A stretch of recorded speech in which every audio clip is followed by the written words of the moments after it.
Hello, Augies Worldwide. I'm Dave Kassler, amateur radio call sign KE0OG, here with another episode of Ask Dave.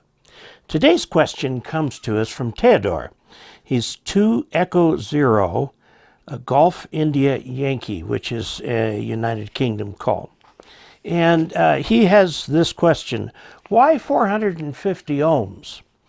I'm trying to understand why, in the first place, someone would like to invent and then mass produce 450 ohm cable.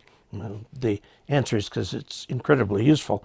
I recall all antenna setups I remember, and closed what I could come. Oh, the closest I could come to is to match a very specific type of dipole arms, like the Wyndham antenna. For example, laundry line antennas matched to 450 ohms, but that's nowhere close to a commercial solution. Was then some specific shape of TV close dipole camera or antenna that has 450 ohms. Actually, if you look at twin lead, this is twin lead. This is the kind of thing you would put on a television. This is 300 ohms. So it's commonly referred to as twin lead. Now, back in the days before high definition television, before cable television, everybody had antennas. And the twin lead that was sold was mass produced and very cheap. This is a much higher quality twin lead, and it is 300 ohms. Okay, 300 ohm characteristic impedance. Okay, so we'll put that down and take a look at this, which is now what's called window line. Yeah, so named because of all the chunks cut out here to reduce weight and reduce cost. It's 450 ohms characteristic impedance. Now you can make open wire line, which I don't have a sample of. It's about like this, and it has little plastic spacers every foot or so, okay, that hold this, and these are bare. And that is true open wire line. And it has 600 ohms characteristic impedance. Now let's take a look at, first of all, define characteristic impedance. Okay, the characteristic impedance is Z naught, which stands for R. This is the impedance is usually given as the letter Z. And R is just for resistance and circuit theory, but this impedance can have both an amplitude, the absolute value of Z naught, and this is what is usually given, let's say 450 ohms here, but it can have a phase, which we'd like to be zero. But you can, if you do not have a multiple of a half wavelength in line length, you will have a characteristic impedance that has a phase angle in it. Okay, the characteristic impedance, Z, equals, of course, the voltage over the current. Well, we'll use V instead of E. Remember, E equals IR. So E over I equals R. We'll go ahead and make that an E. The characteristic impedance of a line is the ratio of the voltage to the current. The ratio of the voltage to the current. Now, as this goes up for a given amount of power on the line, that means that the ratio between the voltage and the current is 300 in this case. So it's 300. The voltage in volts is 300 times the current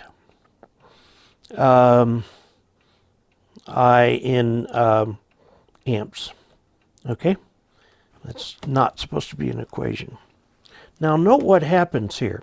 As the voltage goes up, the current comes down.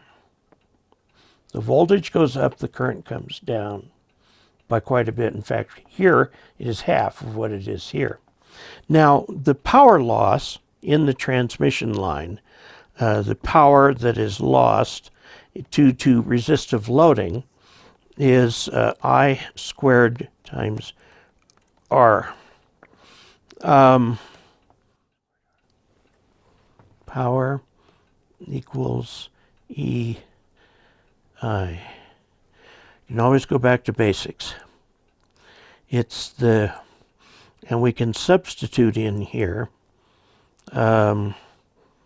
I equals from here, E over R. Okay. Or we can do E equals I over R. So this would be P equals I squared over R. Okay, I squared over R. Now we note that we've got half the current here that we do here. Okay, so that goes down by half. You square it, it goes down by a quarter.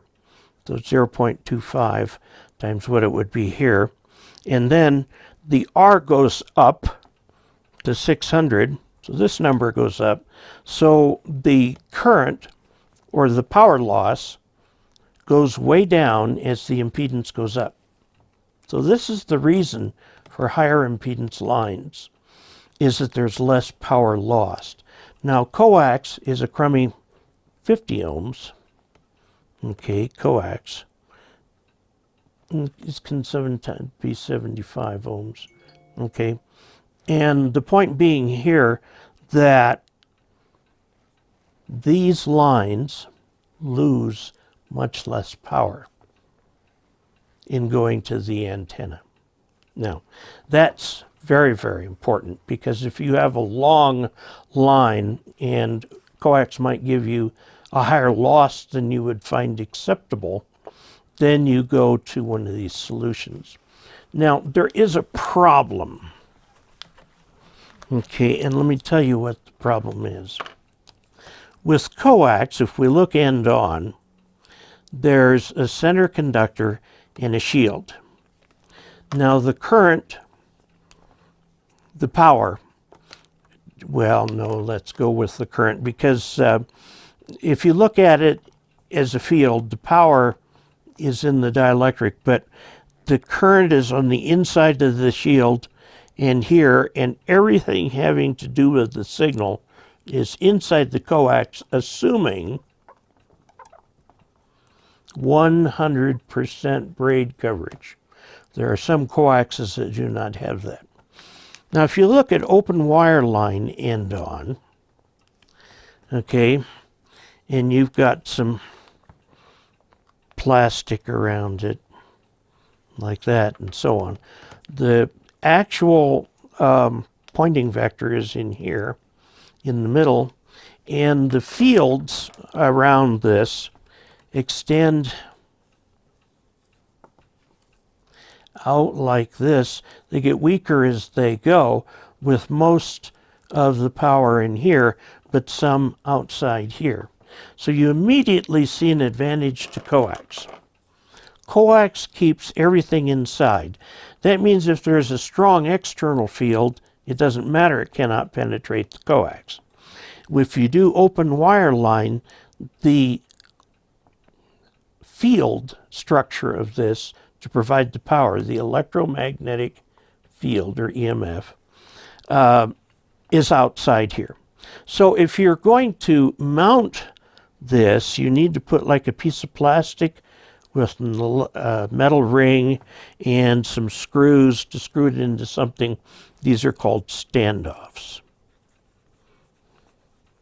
Now, one thing that you can do with coax, because the electromagnetic field is entirely within the coax, you can coil it up. If you got extra coax, just coil it up. But with this kind of thing, if you coil it up, you'll get the different layers interfering with each other. For example, This right here is just a coil of window line, which is often mistakenly called ladder line, but it's window line. This right here, you couldn't do this with extras. You need to lay it out in kind of a random pattern on the ground so that it doesn't do that. So why those ohm figures? Okay, it used to be that 600 ohms was what everybody used, but it's unwieldy. It we'll make both of those an I and an E, so one of them is the right spelling. Okay, it's unwieldy because it's not insulated and so on. The 300 ohm is the twin lead for television receive. Okay, but the thing is that the wires are so close together, if you put a lot of power through it, it'll arc over. All right, so that's why the 600 became popular.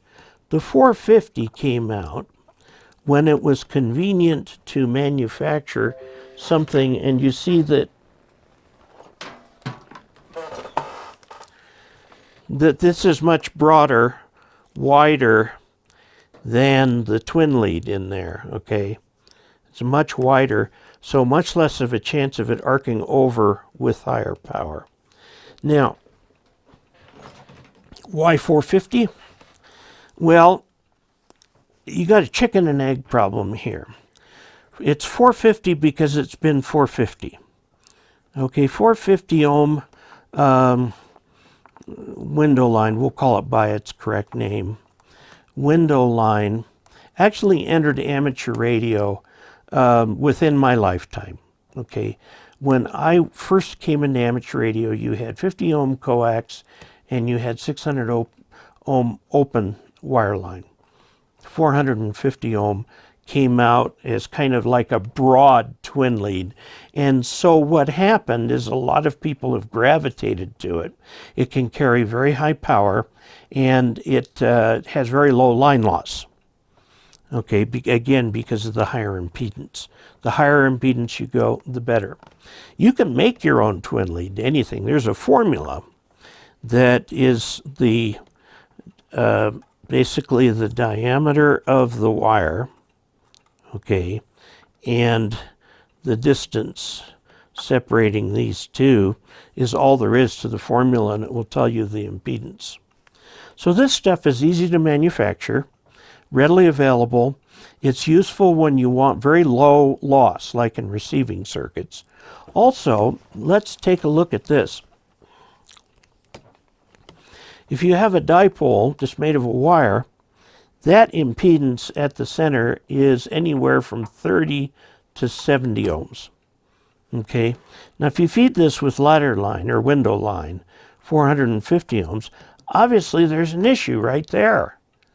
Okay, you need a 9-to-1 balun to right there, which you could put in there or not.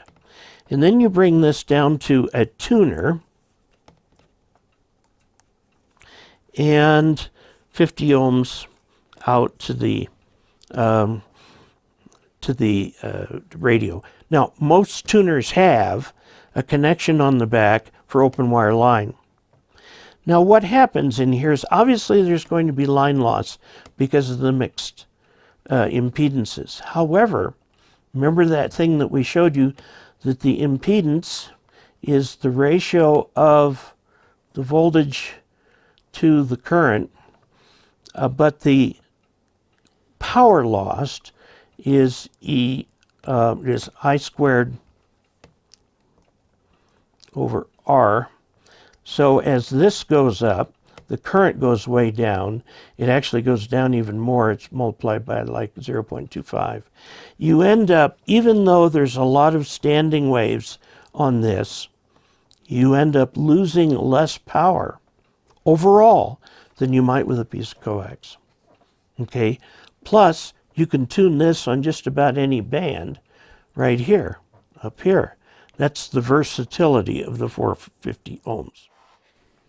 So to answer your question, why 450 ohms?